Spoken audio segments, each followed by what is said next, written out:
we're making medieval manchet loaves. And first, using this balance, we measured 650 grams of white bread flour into this bowl. And then also, we added 1.5 teaspoons of salt using these into there. And then we mixed it. So this is manchet bread, circa 580, used by medieval lords as a way to discern themselves from servants eating grain bread. It was a delicacy of the upper class. So first, you have to pour the honey, then the yeast, and then the beer, and then the water.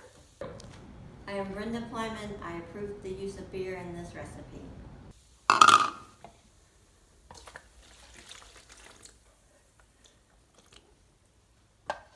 So next you combine the two things, the dry and wet ingredients.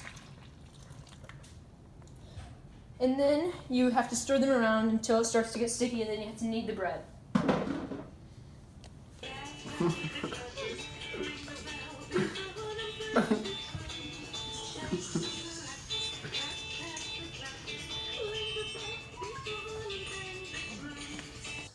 Alright, so now I'm going to lift up the dough, and Joey's going to spray oil in the bowl.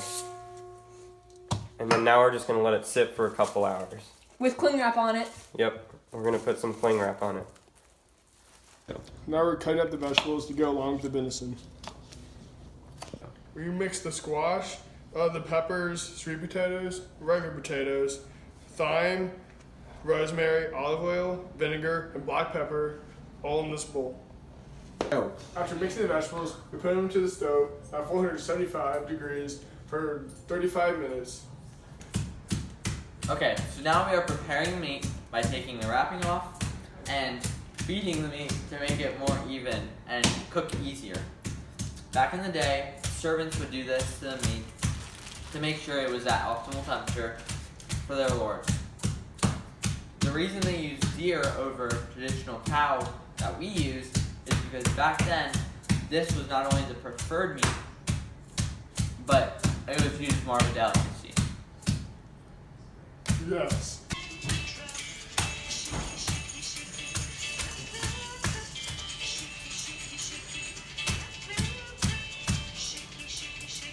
Alright, so next we mix the venison with a 1/4 cup of flour, 1 teaspoon of salt, 1 teaspoon of pepper, and 3 tablespoons of canola oil. Joey.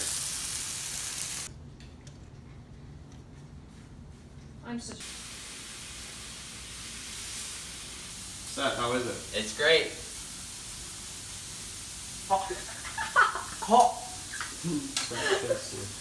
Hey, you have to keep giving the extra room.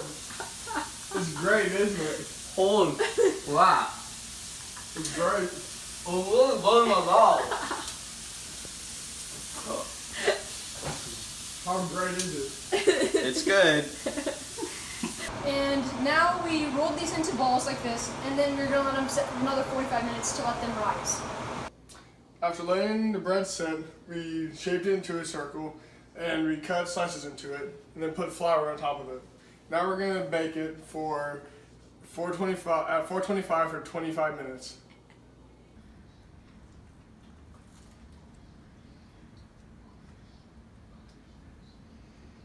I'm gonna give a huge thanks to Owen who killed the deer for the venison. Thank you, Owen. Alright. Thank you for watching this video where we show how to make venison, vegetables, and bread. Don't forget to like, subscribe, and give us 100%.